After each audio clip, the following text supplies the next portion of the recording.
Hey everyone, in this video, we're going to be talking about how to use the product rule to take derivatives of functions.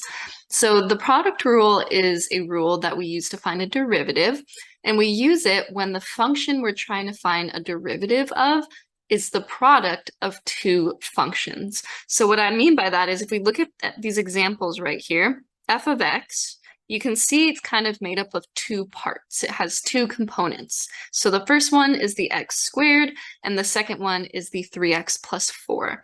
So these two parts are being multiplied by each other, which means that f is itself the product of two functions. Same with h of x. There's that first piece, square root of x, which is one function, and then the sine x, which is the other function. These are being multiplied, and together they form h of x. So h of x is the product of two functions. Same with g of x. There's the green part, 8x squared plus 4x plus 5, and then the purple part, 2 to the x plus 4. Each of these is a function. They're being multiplied to give g of x. So whenever you have this situation where you're trying to find the derivative of something where you have one piece and another piece, and they're being multiplied by each other, then you're going to use product rule to find the derivative. So we're going to do an example. And the example that we're going to do is going to use this formula. So this is the product rule formula. I know it looks really scary and daunting right now because there's so many symbols and terms, but I promise it is simpler than it looks.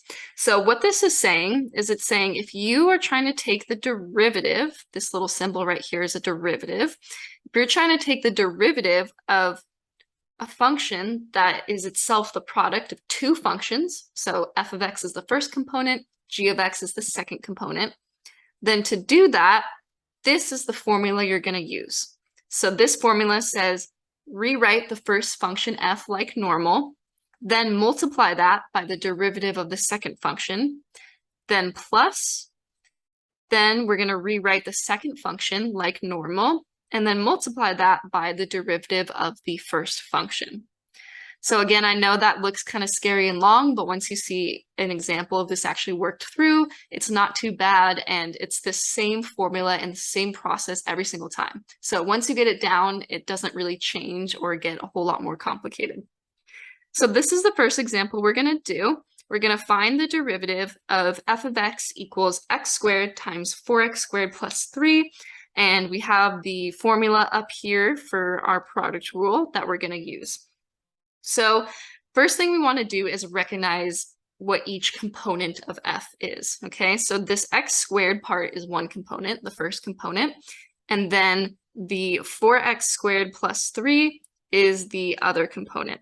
So x squared is going to be my f of x, and then 4x squared plus 3 is going to be my g of x. So the product rule says that first we just have to write f of x, the first function, like normal. We just rewrite it. So that means we're just going to rewrite the first component, x squared, like normal. Then next, the product rule says we need to multiply that by the derivative of the second function. The second function is the 4x squared plus 3.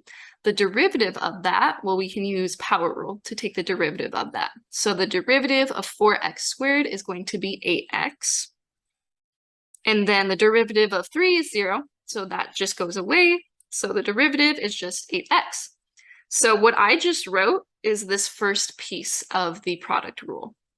Now we do put a plus. And then next, they're telling us just write the second function g of x like normal. So I'm just going to rewrite the second function, which is 4x squared plus 3.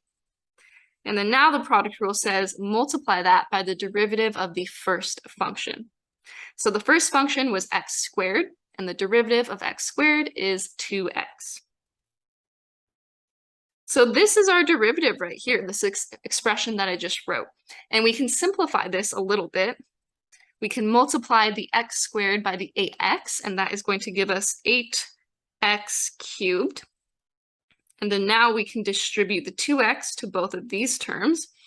So when we multiply the 2x by the 4x squared, we're going to have 8x cubed. And then when we multiply the 3 by the 2x, we're going to have 6x. And then we can simplify that a little more. 8x cubed plus 8x cubed is 16x cubed. And then we still have plus the 6x. So this would be our final answer. This is the derivative of f of x. So I can write that this is equal to f prime of x. So that is our derivative function, and we found it using the product rule. So now we're going to do another example. This one is a little bit more involved, but still not too bad.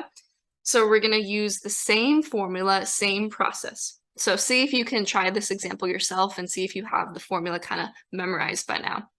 So our first function is the 9x squared plus 4x, and then the second function is the x cubed minus 5x squared. So the product rule says that first we just rewrite the first function like normal. So I'm going to take the 9x squared plus 4x and just rewrite that like normal. And then now product rule says we need to multiply that by the derivative of the second function. So the second function is x cubed minus 5x squared. If we take the derivative of that, the derivative of x cubed is going to be 3x squared. And then the derivative of negative 5x squared is going to be a negative 10x. So this is the derivative of the second function. Now product rule says we put a plus.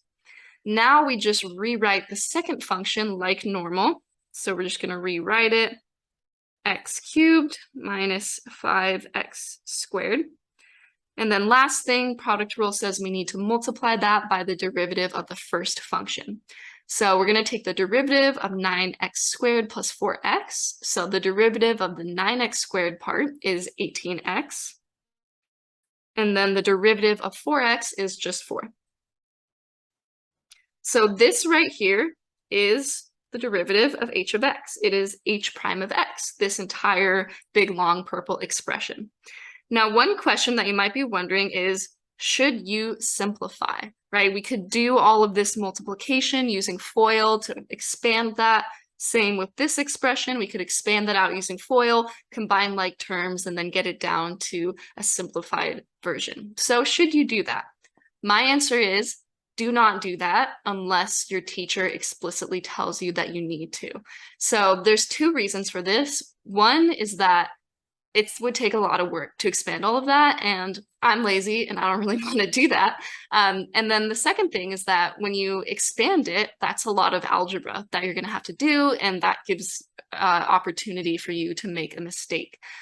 So unless your teacher specifies that you need to simplify it, don't do it, because you might make mistakes and there's really no need for it, because whether it's simplified or not, it can still be correct. This answer we have here is still correct, even though it's not simplified.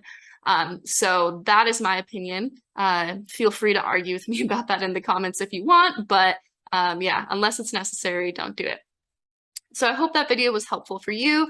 There is a link in the description for some practice on product rules, so check that out, and then make sure to like and subscribe. Thanks.